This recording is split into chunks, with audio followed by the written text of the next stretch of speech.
in India.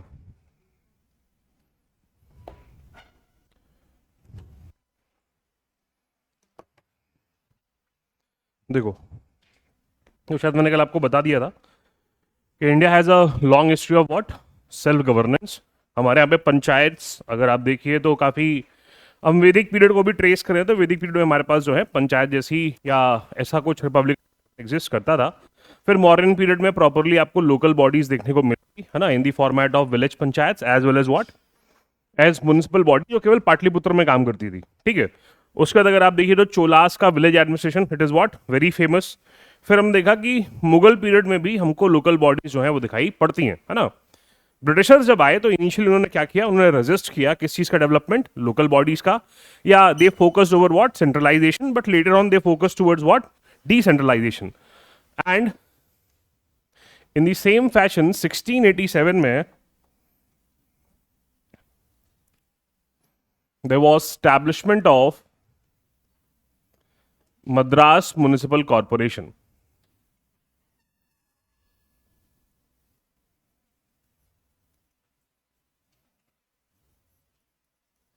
ठीक है, तो सबसे पहले कहां बना, मद्रास में। तो मद्रास म्युनिसिपल कॉरपोरेशन बनता है 1687 में।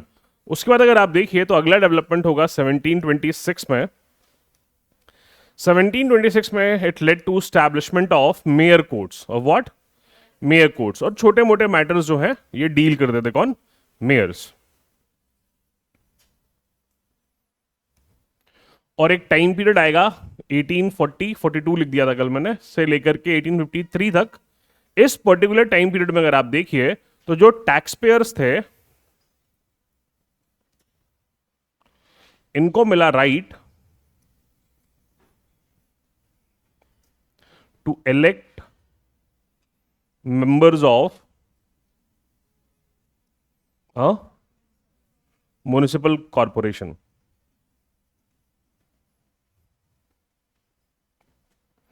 ये एक डेवलपमेंट है। उसके बाद अगर आप देखिए तो 1850 के बाद म्युनिसिपल बॉडीज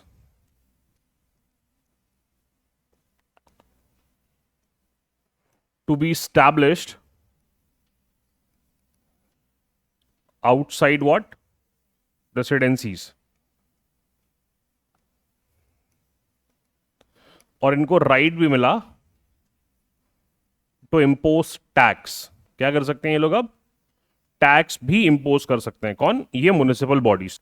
तो यहां तक का डेवलपमेंट हमने प्रीवियस क्लास में देख लिया था। ठीक है, चलो इसके आगे अब समझने की कोशिश करता है। देखिए, अब इसके बाद जो अगला डेवलपमेंट होता है with respect to the municipal bodies was the Indian councils act of 1861।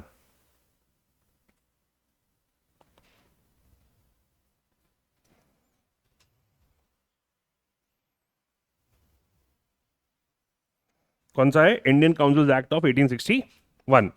देखो, Indian councils act of 1861 it is very famous for legislative decentralization. इससे क्या हुआ, लेजिस्लेटिव डिसेंट्रलाइजेशन हुआ। लेजिस्लेटिव डिसेंट्रलाइजेशन का मतलब कि जो आपकी जो प्रोविंसेस थे, प्रोविंसेस में प्रोविंशियल काउंसिल्स क्या हो गई, स्टैब्लिश हो गई। और उन प्रोविंशियल काउंसिल्स को राइट मिल गया कि they can what, they can make laws with respect to the provinces. So this was the provision of what, of the Indian councils act of 1861। इसके बाद जो अगला बड़ा डेवलपमेंट होता है वो लोकल सेल्फ गवर्नेंस के लिए काफी जो है क्या था, इंपॉर्टेंट था। 1864 में गवर्नमेंट ने जो है एक रेजोल्यूशन से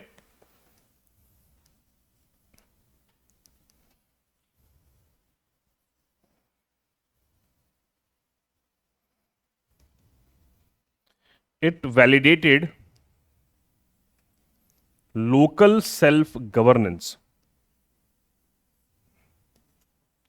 ठीक है, अभी तक लोकल सेल्फ गवर्नेंस को कोई स्टैंडर्ड या कोई स्टेटस नहीं मिला था, पर जो रिकॉग्निशन है वो किससे मिल गया, बाय द रेजोल्यूशन ऑफ 1864।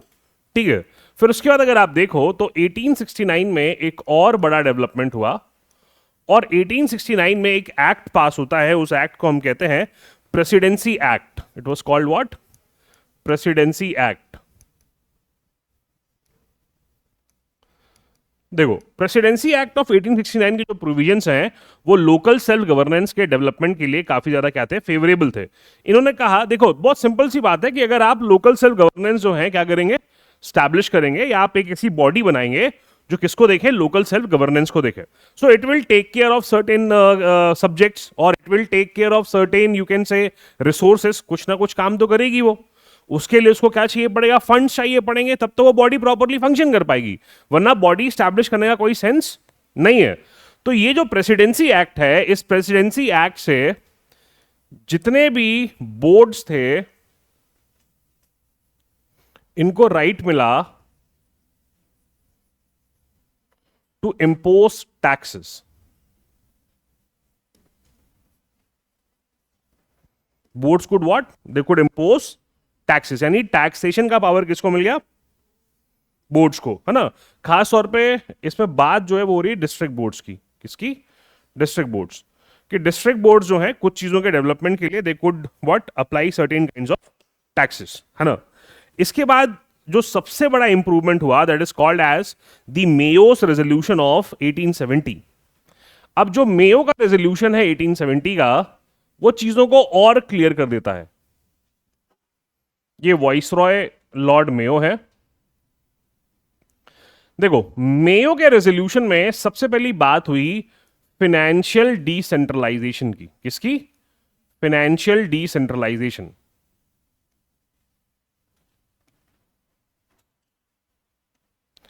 ठीक है, फाइनेंशियल डिसेंट्रलाइजेशन का एक एस्पेक्ट जो है वो ये है कि जो हेड्स थे या जो बजट के हेड्स थे, दैट इज रेवेन्यू हेड, है ना। रेवेन्यू हेड के बाद जो है अगला आपका डिवाइडेड हेड और एक प्रोविंशियल हेड। ये तीन अलग अलग हेड्स में क्या कर दिया गया, पूरे बजट को डिवाइड कर दिया गया। और उसी बजट से जो प्रोविंशियल बजट है या प्रोविंशियल हेड है, उससे किसका काम चलेगा, प्रोविंसेस का। जो मेन सेंट्रल था उस, या जो मेन रेवेन्यू था वो किसका काम चलेगा, सेंटर का। और जो डिवाइडेड हेड है उसमें दोनों कंट्रीब्यूट करेंगे, उनके अपने अलग अलग क्या होंगे, सब्जेक्ट्स होंगे गवर्नेंस के। पर क्योंकि we are only concern with what, with the development of local self governance, तो ये जो फाइनेंशियल डिसेंट्रलाइजेशन है by the Mayo's resolution of 1870, this is important with respect to what, local self governance. देखो, अब इसमें एक चीज आप समझिए कि फाइनेंशियल डिसेंट्रलाइजेशन लगाना क्यों पड़ा या कंसेप्ट क्यों आया। कुछ एरियाज दिए गए टू म्युनिसिपल बोर्ड्स कि इन एरियाज को कंट्रोल कौन करेगा, म्युनिसिपल बोर्ड्स कंट्रोल करेंगे। ठीक है, सबसे पहला एरिया जो दिया गया दैट वाज एजुकेशन। एजुकेशन के बाद हेल्थ सर्विसेज, हेल्थ सर्विस के बाद जो अगला एरिया दिया गया दैट वाज रोड्स। इनका पूरा कंट्रोल किसको दे दिया गया, म्युनिसिपल बोर्ड्स को। अब जब म्युनिसिपल बोर्ड्स के पास पूरा कंट्रोल है इनके रेस्पेक्ट में, तो आप कंट्रोल तभी एक्सरसाइज कर सकते हो जब आपके पास क्या हो, फंड्स हो। वरना अगर मैं आपको बता दूं you are minister but I am not declaring your portfolio, तो you are minister but you have what, no portfolio, तो आप खाली अपने आप को मंत्री मंत्री चिल्लाओगे, लोग विभाग पूछेंगे तो क्या बताओगे, है ही नहीं, क्यों, पोर्टफोलियो अलॉट ही नहीं हुआ। तो वैसे ही अगर मान लो कोई एरिया दिया है किस चीज के लिए, टू कंट्रोल, तो उनको क्या देना पड़ेगा, फंड्स भी एलोकेट करने पड़ेंगे। Is that clear. So as because these areas were given to what, to the municipal boards, so you needed local finance. बिना लोकल फाइनेंस के या बिना लोकल बजट के ये पॉसिबल नहीं था। और बजट या पैसा जनरेट करने के लिए गवर्नमेंट क्या करती है, टैक्सेस, है ना। So this led to birth of local taxes. इससे किस चीज का बर्थ हुआ, लोकल टैक्सेस का। तो कुछ टैक्सेस लगाने किसने शुरू किए, म्युनिसिपल बॉडीज ने। और म्युनिसिपल बॉडीज ने उन्हीं टैक्सेस के कारण उनके जो क्या है, जो उनको हेड्स मिले थे या उनको जो एरियाज मिले थे गवर्न करने के लिए, उन पे काम करना शुरू किया। Is that clear. तो ये एक डेवलपमेंट है। और ये फाइनेंशियल डिसेंट्रलाइजेशन, हालांकि जो मैंने आपको बताया वो ओवरऑल था, but this is with respect to what, the municipal bodies. Mayo's resolution के बाद अगला जो सबसे इंपॉर्टेंट डेवलपमेंट है that is Ripon's resolution.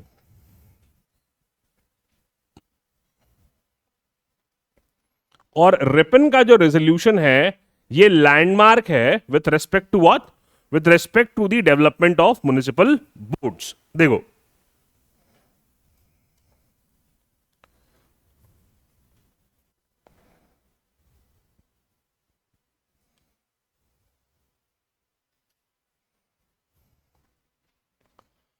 Ripon के रेजोल्यूशन से सबसे पहला आया लोकल गवर्नेंस एक्ट। क्या आया? Local governance act. और इस लोकल गवर्नेंस एक्ट से अगर आप देखिए तो अलग अलग लेवल्स पे, क्या अलग अलग लेवल्स पे, जैसे सबसे पहले डिस्ट्रिक्ट लेवल पे, डिस्ट्रिक्ट लेवल के बाद सब डिस्ट्रिक्ट लेवल पे, सब डिस्ट्रिक्ट लेवल के बाद जो है तहसील लेवल पे, इन तीनों ही लेवल्स पे किस चीज का एस्टैब्लिशमेंट शुरू हुआ? Establishment of local bodies. यानी लॉर्ड रिपन के लोकल सेल्फ गवर्नेंस एक्ट ने पावर दिया कि आप अलग अलग लेवल्स पे अब क्या स्टैब्लिश कर सकते हैं? Local bodies, specially what, the municipal bodies. Is that clear? ठीक है। और ये जो म्युनिसिपल बॉडीज होंगी इनमें मैक्सिमम कौन होंगे? Non official members. क्या होंगे? Non official members. ये जितनी भी लोकल बॉडीज बनेंगी इसमें मेजॉरिटी किसकी रखी जाएगी? नॉन ऑफिशियल मेंबर्स की। ये नॉन ऑफिशियल मेंबर्स कौन हुआ करते थे? इंडियंस। यानी एक तरह से लोकल सेल्फ गवर्निंग बॉडीज का जो गवर्नेंस का राइट है, या जो गवर्नेंस का एक तरह से आप समझो, नॉट एग्जैक्टली राइट, बट जो गवर्नेंस है it was given in the hands of Indians. जैसे मेरी बात समझिए, एक लोकल बॉडी बनी, उस लोकल बॉडी में दो तरह के मेंबर्स होंगे, पहले ऑफिशियल, दूसरे नॉन ऑफिशियल। अगर ऑफिशियल मेंबर्स की मेजॉरिटी ज्यादा है तो that means government is controlling that local body with the help of those members. Is that clear? But if the number of what, non official members is more, they are Indians, so it is under the control of what, Indians. तो इस तरह से हमको right मिल गया क्या करने का? लोकल सेल्फ बॉडीज को चलाने का। यानी पहली बार आप समझिए कि जो आपका क्या कहते हैं एडमिनिस्ट्रेटिव डिसेंट्रलाइजेशन है उसका बेनिफिट किसको मिला? इंडियंस को। हम डायरेक्टली पहली बार कुछ चला पा रहे थे तो हमने डायरेक्टली पहली बार क्या चलाना शुरू किया? Local bodies. Is that clear? इसीलिए आप देखो पंडित जवाहरलाल नेहरू भी पहले इलाहाबाद जो म्युनिसिपल कॉर्पोरेशन है उसके मेयर थे, फिर वो एक्टिव पॉलिटिक्स में आए, है ना। हम कैलाशनाथ काटजू की भी बात कर रहे थे, तो कैलाशनाथ काटजू भी कौन सी म्युनिसिपल बॉडी के क्या कहते हैं हेड थे? हमने सेठ गोविंद दास को देखा, वो जबलपुर के क्या थे? मेयर थे। तो ऐसे ही सबसे पहला जो क्या कहते हैं राइट दिया गया इंडियंस को to govern any body, they were what? Local bodies. So because Lord Ripon, yeah, the resolution of Lord Ripon led to the passage of Local Self-Governing Bodies Act, and the right to govern those bodies were given to Indians. So Lord Ripon is called as what? Father of local self-governance in India. Is that clear? Is that clear or not? ठीक है। फिर 1884 में बना मद्रास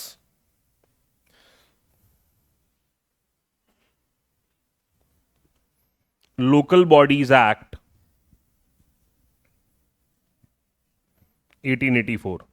और Madras local bodies act से जितनी भी local bodies Madras presidency में एग्जिस्ट करती थी उनके पास बहुत सारी पावर्स, जैसे sewerage, education, schools, elementary education, road, cleanliness, ये सब किसको दे दिया गया? म्युनिसिपल बोर्ड्स को। और म्युनिसिपल बोर्ड्स को इन सब चीजों को मैनेज करने के लिए क्या चाहिए? फंड चाहिए। फंड्स कहां से आएंगे? Through taxes. Is that clear? तो ये कंसेप्ट जो है ये इंट्रोड्यूस किया गया by the Ripon's resolution of 1882। Clear है?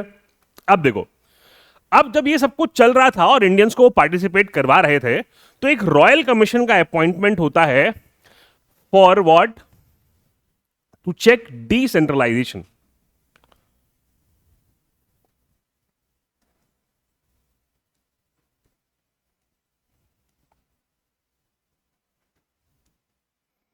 इसको कई बार रॉयल कमीशन भी कहते हैं, कई बार कमीशन ऑन डिसेंट्रलाइजेशन भी कहते हैं, है ना। देखो, तो जो कमीशन ऑन डिसेंट्रलाइजेशन है ये बना 1908 में, और इसके जो चेयरमैन थे he was HEC hob house.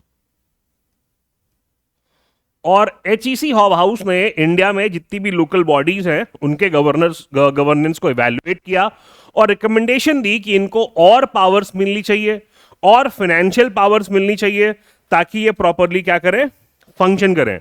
हालांकि गवर्नमेंट ने इनकी रिकमेंडेशन को एक्सेप्ट कर लिया, but they were never applied in letters and spirit. समझ गए? They were accepted but they were never applied. Is that clear? चलो, तो हॉब हाउस कमीशन के बाद अगली चीज आती है, दैट इज एक्ट ऑफ 1919। अब एक्ट ऑफ 1919 के जस्ट पहले हमने सेल्फ गवर्नेंस की बात तो कर रखी थी इन दी ऑगस्ट डिक्लेरेशन ऑफ 1917, है ना? पर सेल्फ गवर्नेंस हमने एग्जैक्टली या हमको मिला क्या एक्ट ऑफ 1919 से? अरे मिला क्या? देखो, पर यहां पे एक काम हुआ कि जो लोकल बॉडीज है, ये लोकल बॉडीज जो सब्जेक्ट था इसको बना दिया गया ट्रांसफर्ड सब्जेक्ट। क्या बना दिया गया? Transferred subject. और ट्रांसफर्ड सब्जेक्ट किसके अंडर में थे? देखो, डायरकी कहां लगी?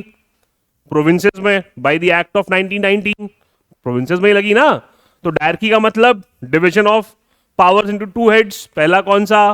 रिजर्व्ड हेड, और दूसरा ट्रांसफर्ड हेड। रिजर्व्ड हेड में कौन काम करेगा? गवर्नर जनरल और उसकी काउंसिल। ट्रांसफर्ड हेड में कौन काम करेगा? Legislative council. तो लेजिस्लेटिव काउंसिल को डायरेक्टली क्या मिल गया? पावर मिल गया to what? To run local bodies या to make laws, rules, anything for what? For the local bodies. यानी लोकल बॉडीज टोटली क्या बन गया? अब ट्रांसफर्ड सब्जेक्ट। इसके बाद साइमन कमीशन बनता है। क्या बनता है? Simon commission.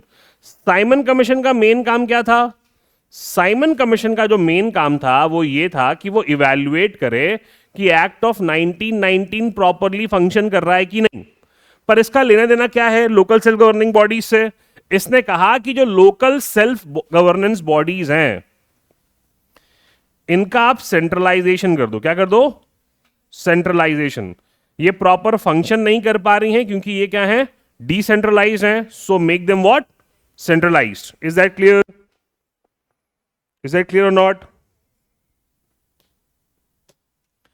ठीक है, फिर आया एक्ट ऑफ 1935। एक्ट ऑफ 1935 में लोकल बॉडीज की पावर को और एनहेंस किया गया और फाइनेंशियल मैनेजमेंट का राइट मिल गया। क्या मिल गया? Financial management. कि ये जो लोकल बॉडीज हैं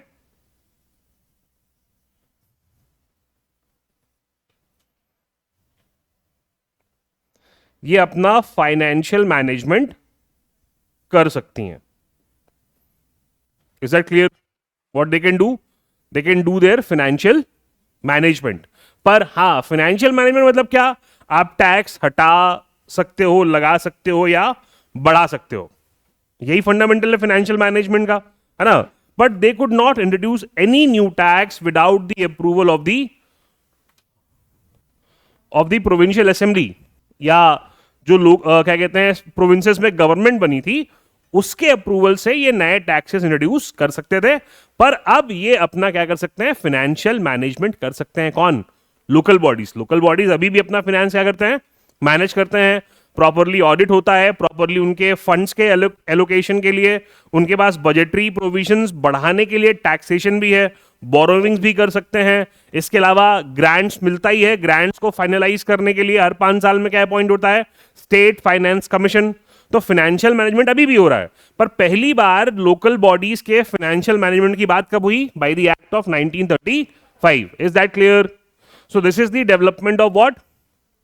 local self governance bodies before independence. ठीक है, आफ्टर इंडिपेंडेंस कहानी और अलग हुई। देखो, सबसे पहले जो है अगर हम देखें तो है आर्टिकल 40, जिसमें बात की थी किसकी?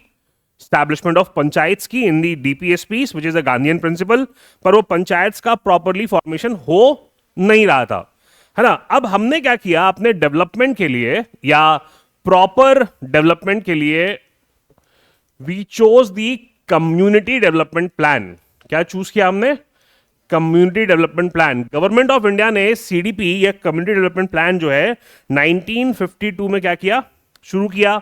ये इकोनॉमिक डेवलपमेंट के लिए था, कहां लोअर लेवल से क्या हो जाए, इकोनॉमिक डेवलपमेंट हो जाए। ठीक है, तो इसमें हमने क्या किया, हमने इसमें फॉर्मेशन किया ब्लॉक्स का। किसका फॉर्मेशन किया, ब्लॉक्स।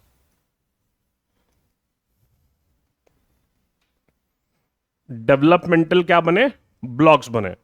और यहीं तक प्लान पहुंचना था और डेवलपमेंट ब्लॉक लेवल पे होना शुरू होगा। जैसे अभी मैंने आपको कल भी बताया था कि मध्य प्रदेश में टोटल कितने ब्लॉक्स हैं, 313 ब्लॉक्स हैं। ये सारे ब्लॉक्स किसके थ्रू बने थे, यही कम्युनिटी डेवलपमेंट प्रोग्राम के थ्रू ही। ये हमने अमेरिका की हेल्प से शुरू किया था। क्लियर है। इसके बाद आर्टिकल 40 को स्टेटस देने के लिए या लोकल सेल्फ गवर्नेंस बॉडीज को स्टैब्लिश करने के लिए सबसे पहली कोशिश की गई 1956 में, जब अपॉइंटमेंट हुआ बलवंत राय मेहता कमेटी का।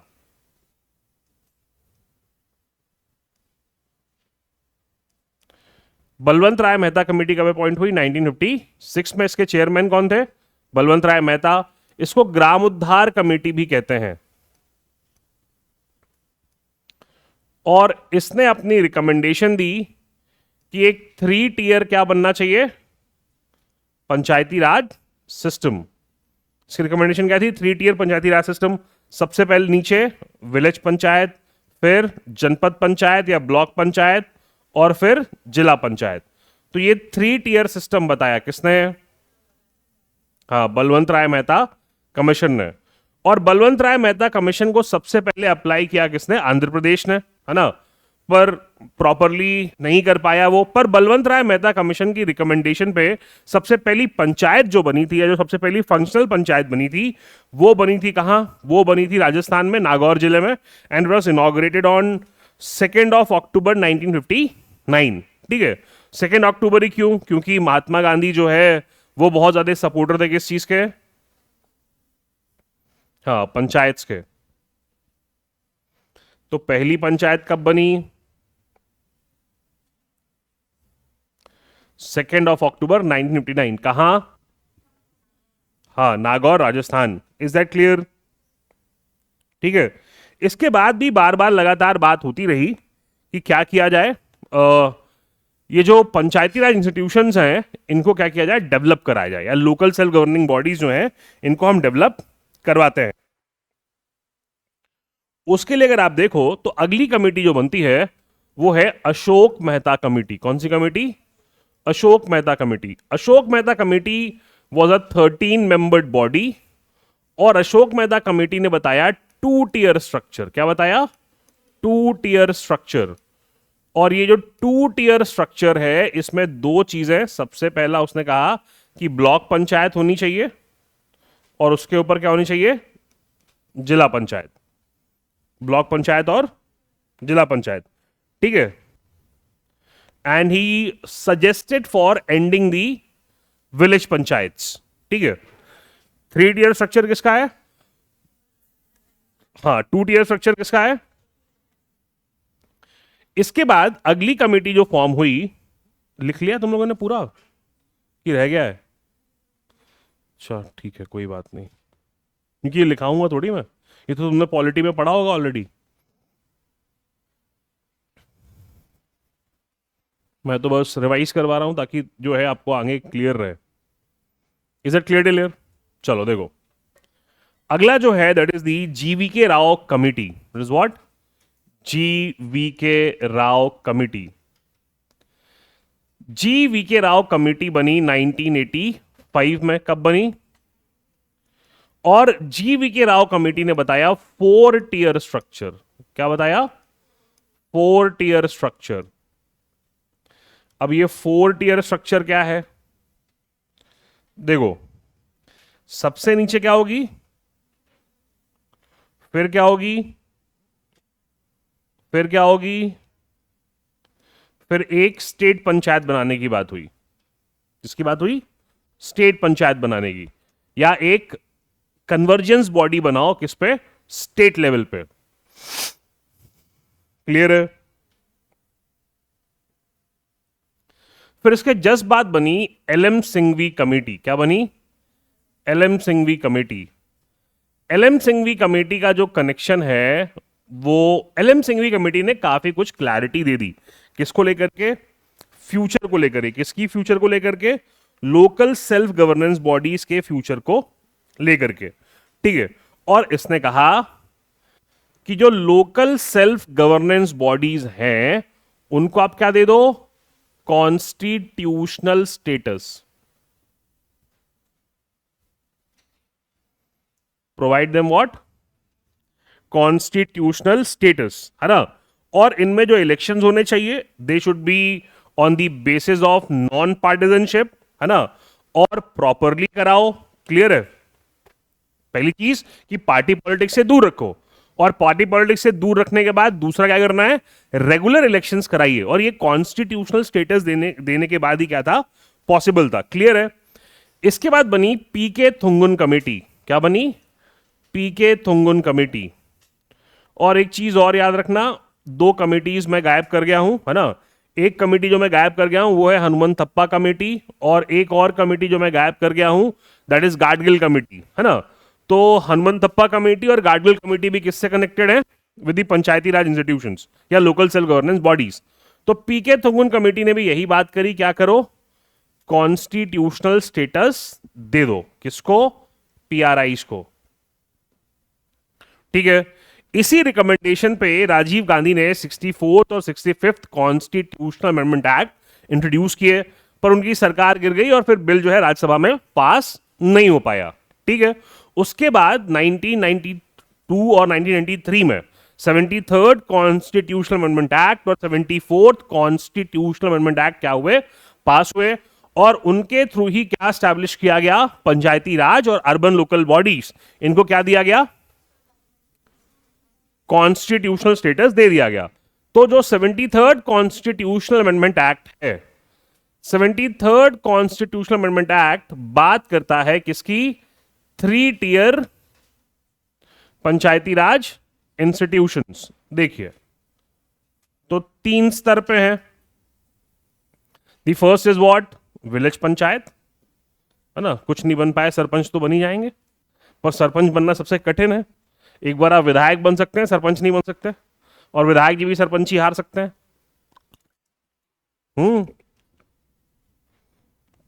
सरपंच बनना बहुत मुश्किल है। क्यों, क्योंकि लोग, अगर आपने किसी को गाली भी दी है तो वो भी याद रखते हैं, बोले उसको वोट तो नहीं दूंगा, क्यों, मैंने हाई किया था उसने हाई नहीं किया। बोले उसको, अरे मैं फेसबुक पे उसको मैसेज भेजता हूं, वो देख के जो है सीन कर लेता है, रिप्लाई नहीं करता। गांव में लोग ऐसे ही वोट नहीं देते हैं। क्या किसी के पापा है सरपंच वगैरह, नहीं है, कभी लड़ा है चुनाव ना, हाँ लड़वाए किसी को चुनाव, बोले कहाँ सर, हम तो लॉकडाउन वाले बच्चे हैं, हमें कुछ भी नहीं मालूम। चलो, तो पहला क्या है, विलेज पंचायत। विलेज पंचायत के बाद अगला क्या बना, जिसको आप जनपद पंचायत कहते हो, कई जगह पे ब्लॉक पंचायत कहते हैं, और कई जगह पे मंडल पंचायत भी कहते हैं ना, अलग अलग जगह पे अलग अलग चलता है, अलग अलग राज्यों में अलग अलग नाम दिए गए हैं उसके। ठीक है। और फिर सबसे बड़ा क्या है, जिला पंचायत। देखो, पर ये जो जनपद पंचायत वाला लेवल है, ये मैंडेटरी नहीं है किन स्टेट्स के लिए जिनकी पॉपुलेशन 20 लाख से कम है, वो सीधा 2 टियर स्ट्रक्चर बना सकते हैं। ठीक है। फिर अगला जो है that is the 74th constitutional amendment act. It provides for urban local bodies. Urban local bodies में टाउनशिप कमेटी या टाउन एरिया कमेटी बन सकती है।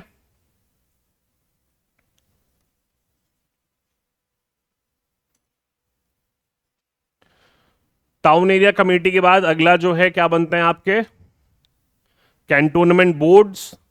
कैंटोनमेंट बोर्ड्स के बाद पोर्ट ट्रस्ट। पोर्ट ट्रस्ट के बाद यू हैव नोटिफाइड एरिया, है ना। और फिर क्या, बताओ भाई, हाँ, म्युनिसिपालिटी।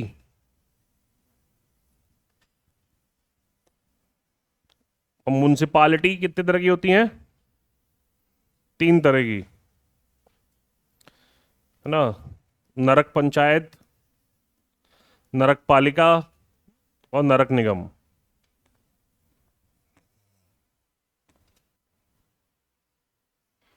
क्लियर है।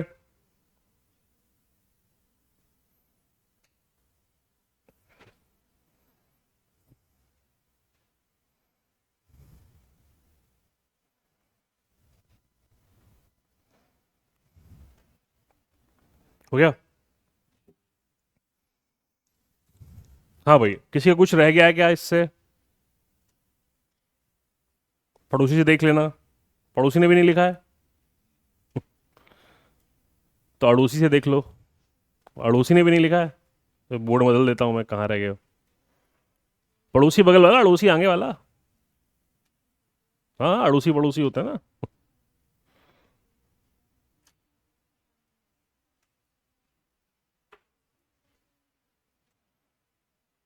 अब पूरा डेवलपमेंट आ गया आपके पास, है ना? एक चार्ट में बहुत मेहनत करने की आवश्यकता नहीं है, कि है अभी भी। चलो, कहाँ रह गया है बताते चलना। ये हो गया, ये हो गया, ये हो गया, ये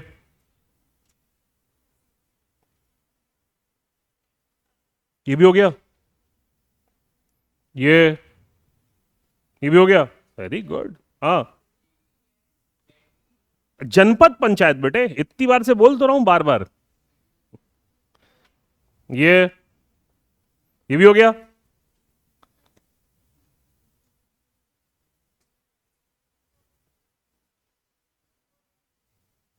ये। हाँ, पोर्ट ट्रस्ट कहाँ थे? चिल्लाया था मैंने, पोर्ट ट्रस्ट। ये तो पता होना चाहिए ना तुमको। टाउन एरिया कमेटी क्या होता है, कैंटोनमेंट बोर्ड क्या होता है, पोर्ट ट्रस्ट क्या है, नोटिफाइड एरिया क्या है, फिर म्युनिसिपैलिटी क्या है। नहीं पढ़े हो? हैं?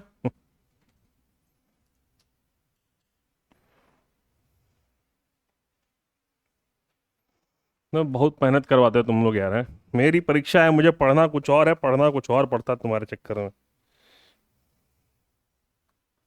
हाँ भाई, मुझे ये पढ़ना थोड़ी है, तुम्हारे लिए पढ़ के आना पड़ता है यार, रिवाइज तो करना ही पड़ता है एटलीस्ट।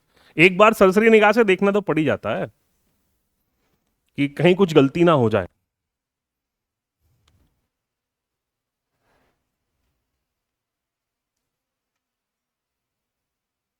जो पिछली बार पढ़े थे वो तो गाली बक रहे होंगे ना ये हमको नहीं पढ़ाए रहे हैं, इस बार जो है सब बताए दे रहे हो।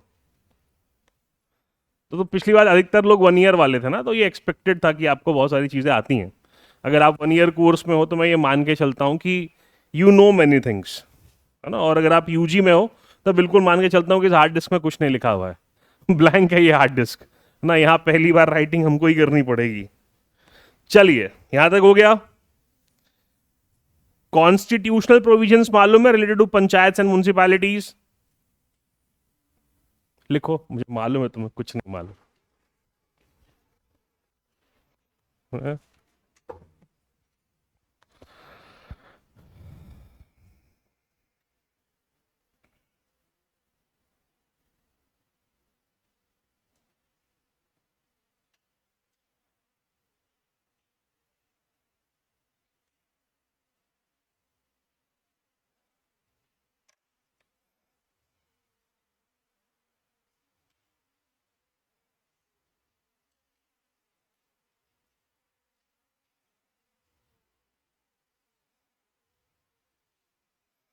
अरे अरे अरे, बस बस बस भैया, कितनी बातें करोगे हैं?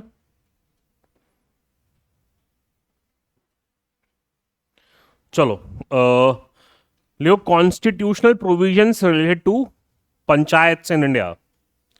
Constitutional provisions related to panchayat in India.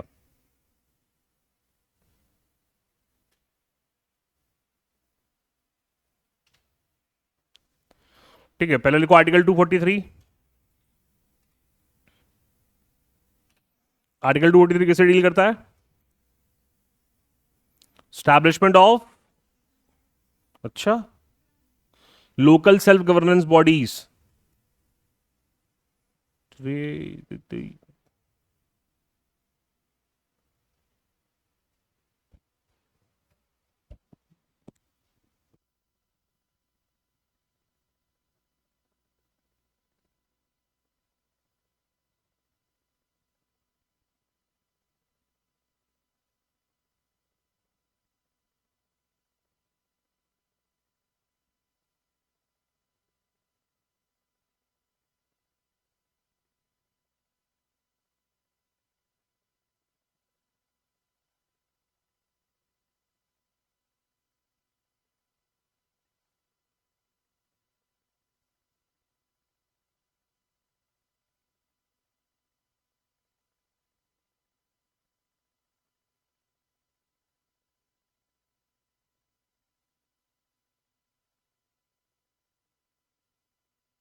ना, है ना, नहीं फिर कोई बुरा मान जाएगा।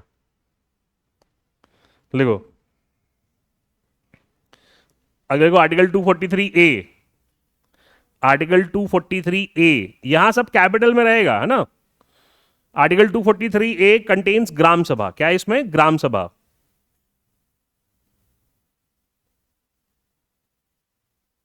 ठीक है, ग्राम सभा में कौन कौन आता है, every voter of what, of the panchayat is part of gram sabha, and gram sabha will exercise such functions which has been bestowed to it by what, by the state government। क्यों, क्योंकि ये तो constitutional provisions है।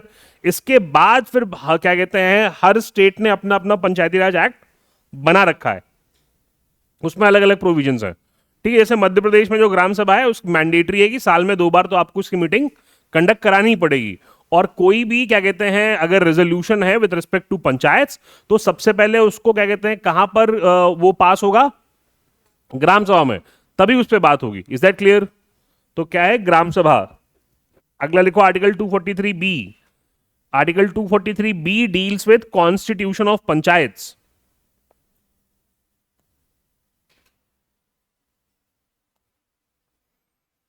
है ना, तो constitution of panchayats में पंचायत कितने लेवल, कितने टीयर की बनेंगी, 3 टीयर की।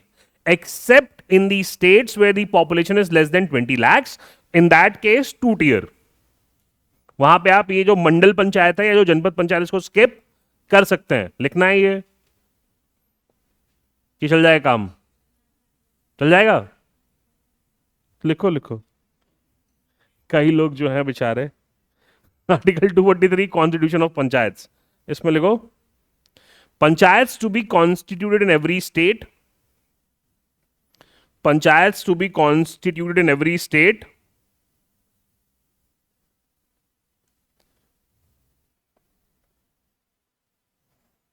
ठीक है। फिर ये 3 टीयर स्ट्रक्चर बनाओ, ये विलेज लेवल पे, ये इंटरमीडिएट लेवल पे, और वो डिस्ट्रिक्ट लेवल पे।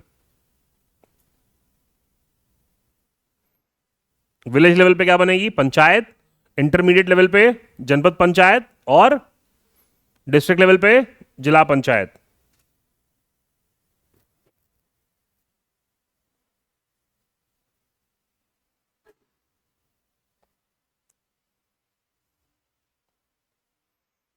किसी भी पेरेंट्स पॉलिटिक्स में नहीं है, है? तो तुम लोग नौकरी पेशा लोगों के बच्चे हो और तैयारी करने आ गए हो, तुम्हारी औकात कैसे हुई, तुमने सोच कैसे लिया। ये अब आम आदमी के लिए नहीं है सब, कोई ट्रॉमा होना चाहिए, सोशल बैकिंग होनी चाहिए, नौकरी थोड़ी है ये लाइफस्टाइल है। अगर पहले से प्रैक्टिस नहीं नहीं जी पाओगे, या अगर तुम्हारा दिमाग कमीना नहीं है तो नहीं रह पाओगे इसमें। बहुत कुछ है, पर पहले बोले सर हम सेलेक्ट तो हो जाए, है ना, ये सब तो दूर की बात है, फिर तो हम सब कुछ मैनेज कर लेंगे। देखो, panchayat at the intermediate level, panchayat at the intermediate level may not be constituted in a state, panchayats at the intermediate level may not be constituted in a state, may not be constituted in a state having a population not exceeding, having a population not exceeding 20 lakhs।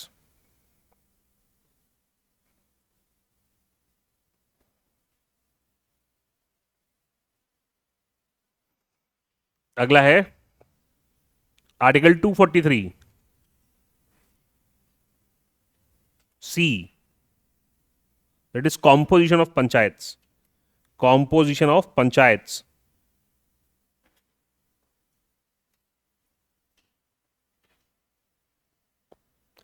देखो composition of panchayats क्या होगा, कल मैंने आपको समझा दिया था कि सबसे लोवेस्ट लेवल पे क्या है, विलेज पंचायत। विलेज पंचायत को बांटा जाएगा छोटे छोटे कॉन्स्टिट्युएंसीज में, जिनको हम क्या बोलेंगे, वार्ड। वार्ड से कौन चुन करके आएगा, पंच, है ना, क्या चुना जाएगा, है ना, हाँ हाँ, उसको वार्ड मेंबर कह लो या पंच कह लो, पंचायत में पंच ही होता है, नॉट टाटा पंच, है ना, सरपंच के नीचे वाला पंच, है ना। मैंने एक वो मीम देखा था कि कोई सरपंच था, उसने पंच खरीदी पंच के आगे लिखवा लिया उसने सर, तो सरपंच हो गया। मैं क्या ये सही है? तो ईमानदार सरपंच है, केवल टाटा पंच ही खरीदी, ना सरपंच कम से कम स्कॉर्पियो तो लेते ही, आजकल तो फॉर्च्यूनर लेने लगे हैं।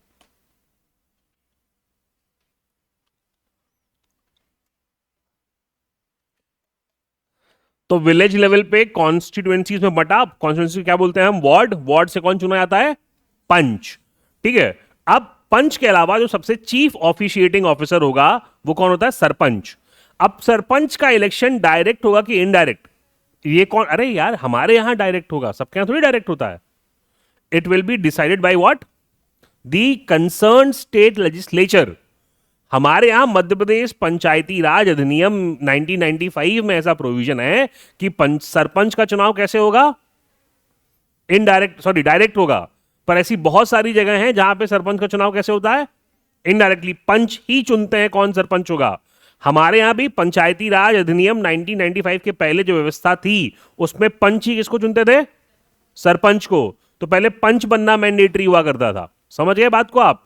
फिर उसके बाद अगर आप देखो तो ऐसे ही जिला पंचायत को अलग अलग कॉन्स्टिट्यूएंसीज में बांट देंगे, क्या बोलेंगे उसको, वार्ड, है ना। उस वार्ड से कौन चुन करके आएगा, जिला पंचायत सदस्य, आम बोलचाल की, सॉरी जनपद पंचायत सदस्य आम बोलचाल की भाषा में। फिर जो चीफ ऑफिशिएटिंग ऑफिसर होगा वो चेयरमैन होगा, या जिसको हम जिला पंचायत अध्यक्ष कहते हैं। उसके नीचे कौन होगा, उपाध्यक्ष। मैं आपको पहले बता चुका हूं, उप रहेगा चुप, उप का काम है चुप रहना। तो आप मध्य प्रदेश पीएससी से भी आप क्या बनते हो, उप जिलाध्यक्ष, उप पुलिस अधीक्षक, और उप रहेगा चुप। फिर सेम जिला पंचायत, जिला पंचायत को अलग अलग वार्ड्स में बांटेंगे, कौन डायरेक्टली कौन इलेक्ट होगा, जिला पंचायत सदस्य। फिर उनसे कौन इलेक्ट होगा, चेयरमैन ऑफ द जिला पंचायत, जिसको हम जिला पंचायत अध्यक्ष कहते हैं। फिर एक जिला पंचायत उपाध्यक्ष। तो ऐसा कुछ क्या होगा, हाँ कंपोजिशन होगा किसका, पंचायत का।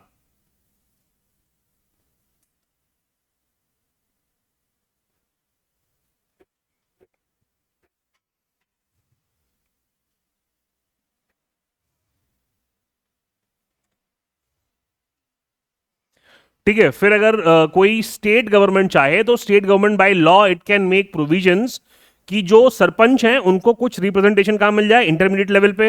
इंटरमीडिएट लेवल वालों को कहां पे, एट दी जिला पंचायत लेवल। और जो मेंबर ऑफ पार्लियामेंट है और जो मेंबर ऑफ लेजिस्लेटिव असेंबली है उनको भी कुछ स्पेसिफिक फंक्शंस दे सकता है कौन, स्टेट लेजिस्लेचर पे डिपेंड करेगा ये। Is that clear? चलो अगला लिखो, आर्टिकल 243 डी, कंपोजिशन लिखना है।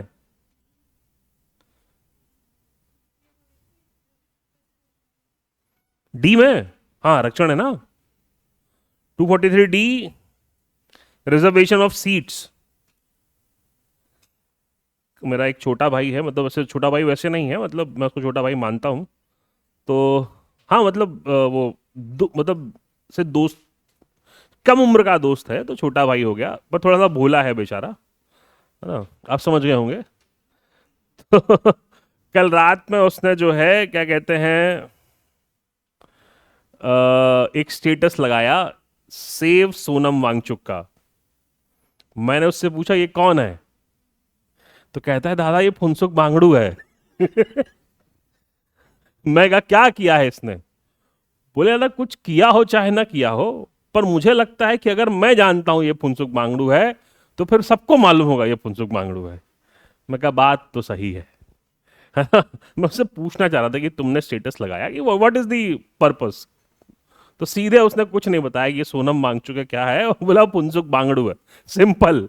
ज्यादा एक्सप्लेन करने उसने समय वेस्ट नहीं किया।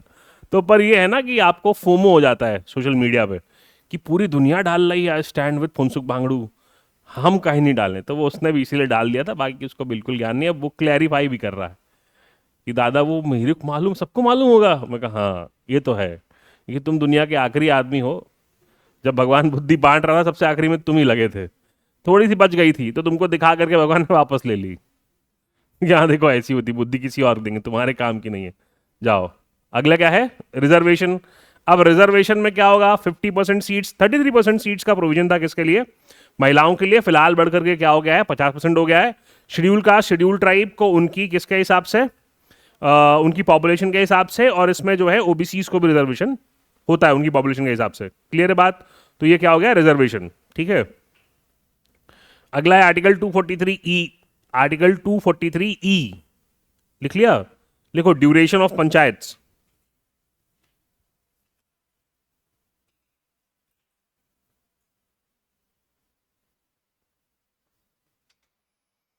क्या होगा, 5 ईयर्स होगा। ठीक है, पहली मीटिंग से जब भी 5 साल हो जाए तो वो उनका क्या होता है, फिक्स टेन्योर होता है। मान लो कभी कोई पंचायत भंग हो जाए, है ना, उसमें वापस से चुनाव करवाने पड़े, तो वापस से चुनाव होते हैं 6 महीने के अंदर, और जो रिमेनिंग टर्म होगा उसके लिए, है ना, वो बराबर पूरे 5 साल नहीं रहेगा, फिर 5 साल बाद फिर से नए चुनाव होंगे। Is that clear? तो ये प्रोविजन किसमें है, ड्यूरेशन ऑफ पंचायत। अगला article 243 F, disqualification for membership.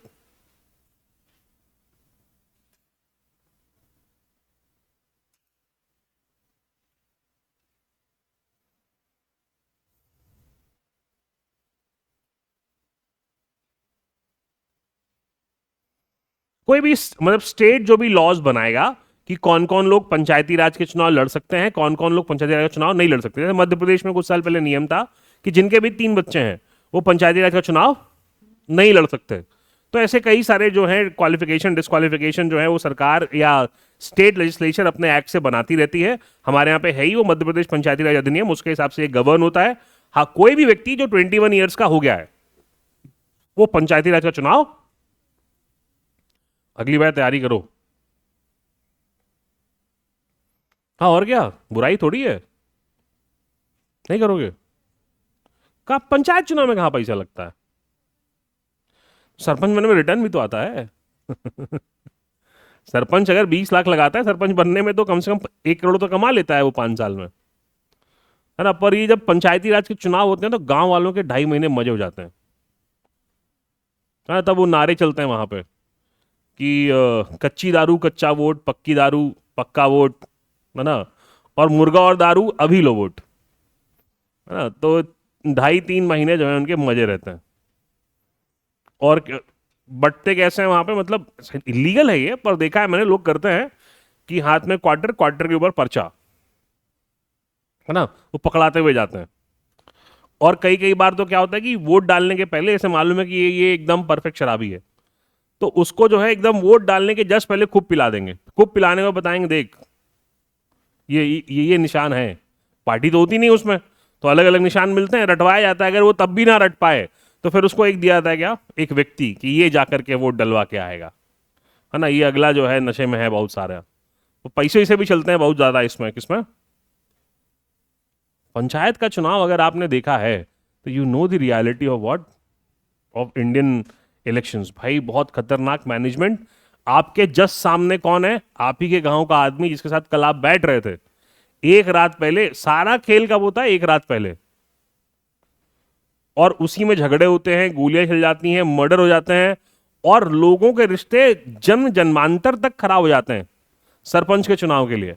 हमारे यहाँ एक आदमी पंच का चुनाव लड़ा था, तो उसके वार्ड में कुल 30 वोट थे, है ना, जिसमें उसके घर में 5 वोट थे, उसकी पत्नी, है ना, उसके माता पिता और उसका बच्चा। तो जब रिजल्ट आया तो उसको एक ही वोट मिला था। तो समझो कि उसके माता पिता ने, उसकी पत्नी ने और उसके बच्चे ने भी उसको वोट नहीं दिया। तो वो बाहर खड़े होकर चिल्ला रहा था, बोले यार ऐसा कैसे हो सकता है, 5 वोट तो मेरे घर में है, वो तो मिलने चाहिए थे। तो यहां पर जो है लोग वोट बदल देते हैं। अरे चलो ठीक है, एक बार माता पिता कैसे हैं जिसने अपने बेटे को वोट नहीं दिया, और वो औलाद कैसी, चलो पत्नी का फिर भी एक बार मैं मान लेता हूं, पर वो औलाद कैसी जिसने अपने बाप को वोट नहीं दिया, उसको एक ही वोट मिला था, और वो बाहर रो रहा था मेरे साथ चीटिंग हुई है। बोले 5 तो मिलने चाहिए थे मेरे को, पर उसमें नाम तो लिखाता नहीं है, वोट वोट में पड़ती है। तो ये बड़ा खतरनाक फिनोमिनन है, किसमें, पंचायती राज के चुनावों का, किसमें, इंडिया में। ठीक है, अगले लिखो article 243 G, power, authority and responsibility of panchayats.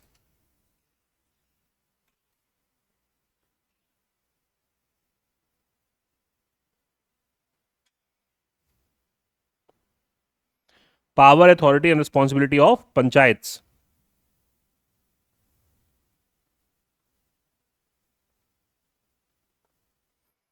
ठीक है, देखो, सबसे पहली जो पावर है वो उनके पास ये है कि जो सब्जेक्ट्स हैं, 29 सब्जेक्ट्स, किसमें, शेड्यूल 11 में, उस पे तो काम करेंगे ही, उसके अलावा अगर कोई एक्स्ट्रा पावर है तो वो state legislature can bestow on what, on the panchayats. पर मिनिमम 29 सब्जेक्ट्स हैं which are mentioned where, schedule 11। Is that clear? चलो, 29 सब्जेक्ट्स ही होते हैं ना।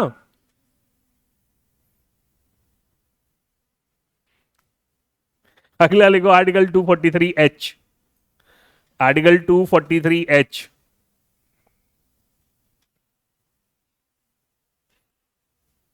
ठीक है, देखो, power to impose taxes by, power to impose taxes by comma and funds of, taxes by and funds of comma the panchayat, the panchayat, है ना। इस पे कल डिस्कशन करेंगे क्योंकि ये थोड़ा सा it needs to be what discussed.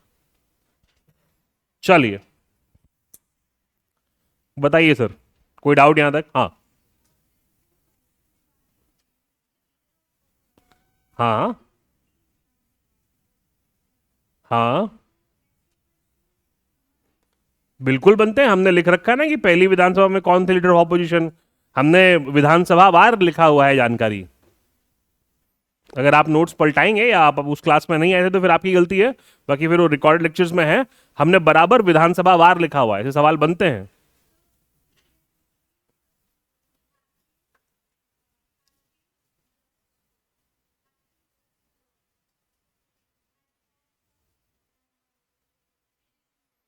देखो,